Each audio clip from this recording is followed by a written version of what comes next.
In the medical classroom today, we are doing facial nerve. We are looking at examinable tips. So, number one, we need to know that facial nerve is the 7th cranial nerve. So it is CN7. Then what else? We need to know it is a mixed nerve.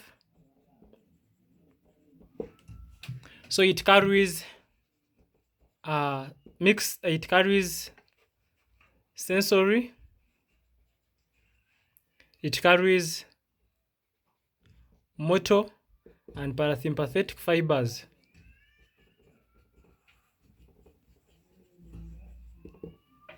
Number one. So motor, it supplies the facial muscles of expression.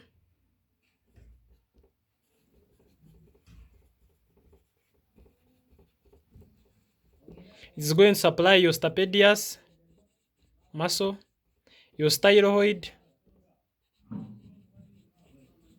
and the posterior bed of digastric. These muscles receive the motor supply of the facial nerve. Then the sensory, it's going to carry test sensation fibers from your anterior 2/3 of the tongue via Chorda tympani. Then the parasympathetic, you have fibers to the lacrimal, the nasal, the palatal, and the submandibular glands.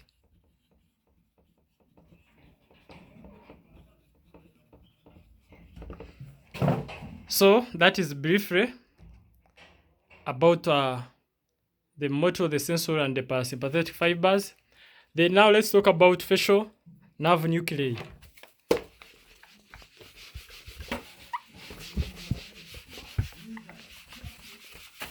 Since we are dealing with the neuroanatomy, we have to talk about the facial nerve nuclei.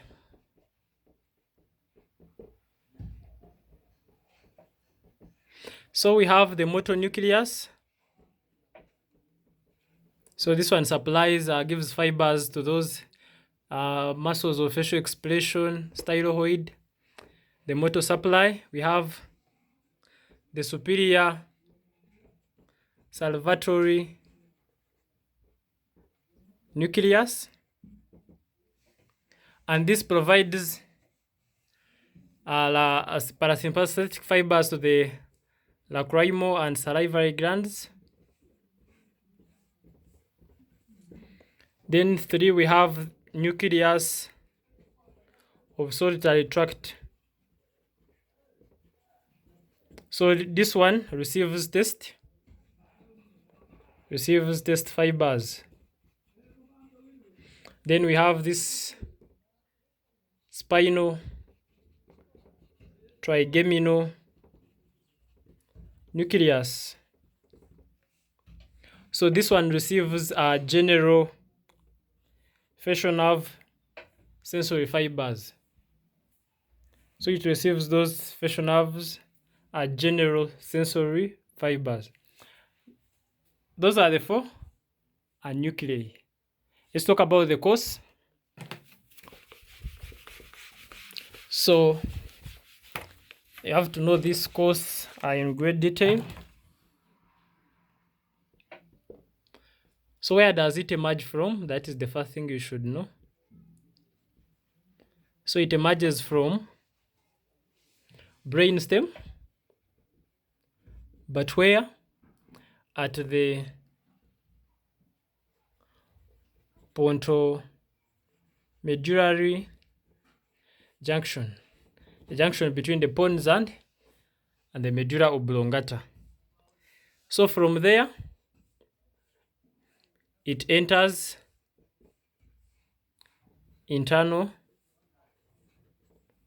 acoustic meatus, and it enters this with cranial nerve 8 CN8. What is cranial nerve 8? This is your vestibulocochlear nerve. So from your internal acoustic meatus, it passes through the facial canal, and this is in the temporal bone.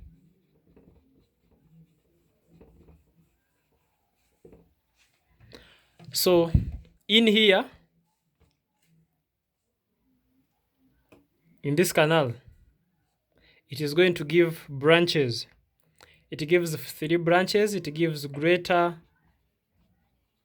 petrosal nerve.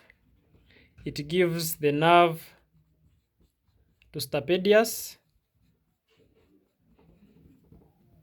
It also gives Chorda, tympani.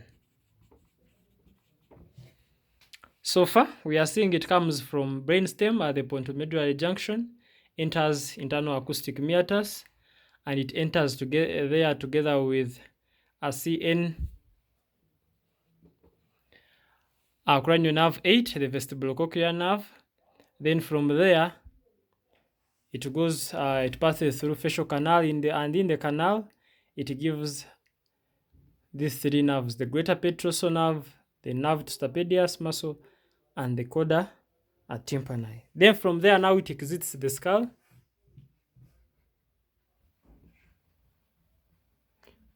So through which foramen?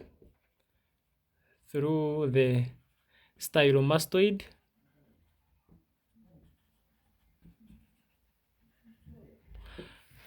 You meet questions. The facial nerve exists the skull through which of the following structures? So your answer is here: stylomastoid foramen. So immediately after emerging the stylomastoid foramen, it gives branches. So immediately it gives branches. It gives your posterior auricular nerve. It gives a branch to posterior berry of digastric, and gives a branch to styloid muscle. So from there, immediately it gives these branches: the posterior auricular nerve, branch to posterior berry of digastric muscle, then and the branch to styloid. So after knowing that, from remember, from the junction to acoustic meatus to the facial canal to stylomastoid foramen, now it enters the palloid gland. Enters palloid gland. The most examinable part here is that it enters it, but it does not actually supply it. It enters it, but does not supply it. So it does not innervate it.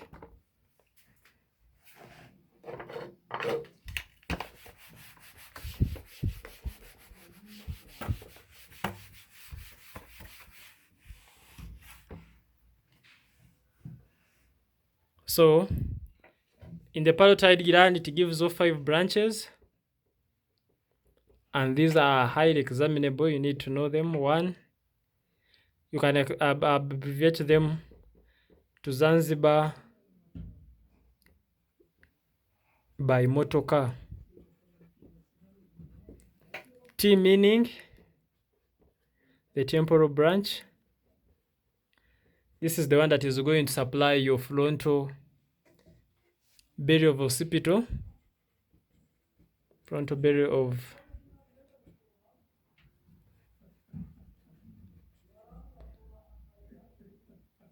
occipitofrontalis, your orbicularis oculi, that is the temporal branch. Then Z for the zygomatic, also orbicularis oculi. So orbicularis oculi is supplied by the temporal branch and the zygomatic branch. Then it has the buccal. This is supplies the orbicularis oris. Then we have the motor by, this is mandibular. This supplies muscles of lower lip.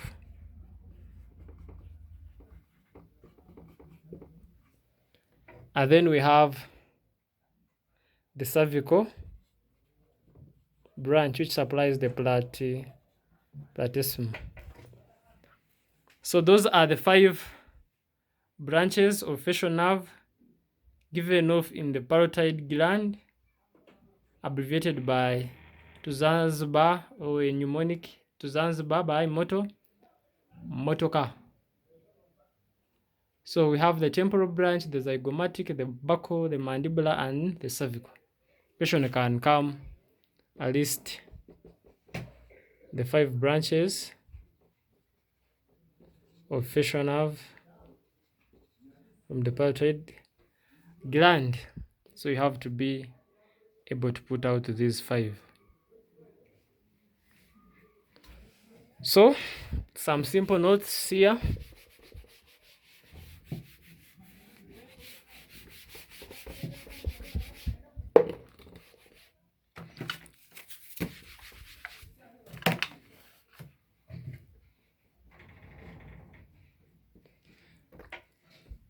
Let's talk about the greater petrosal nerve. Greater petrosal nerve. Which type of fibers does it carry? It carries preganglionic, parasympathetic fibers,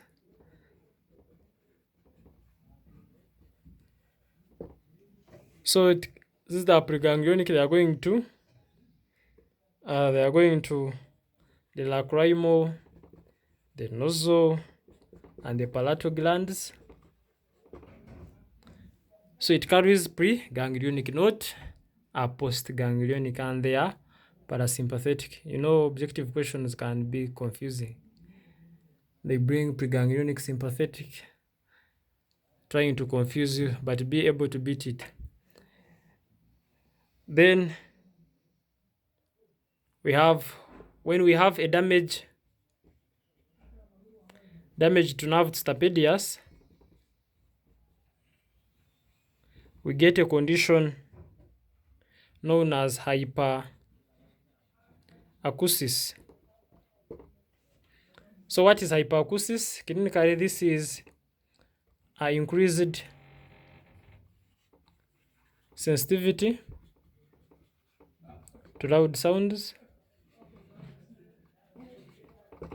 Yeah, when you're having that damage to stapedius, it's like a clinical condition that you need to know. Then your Chorda tympani,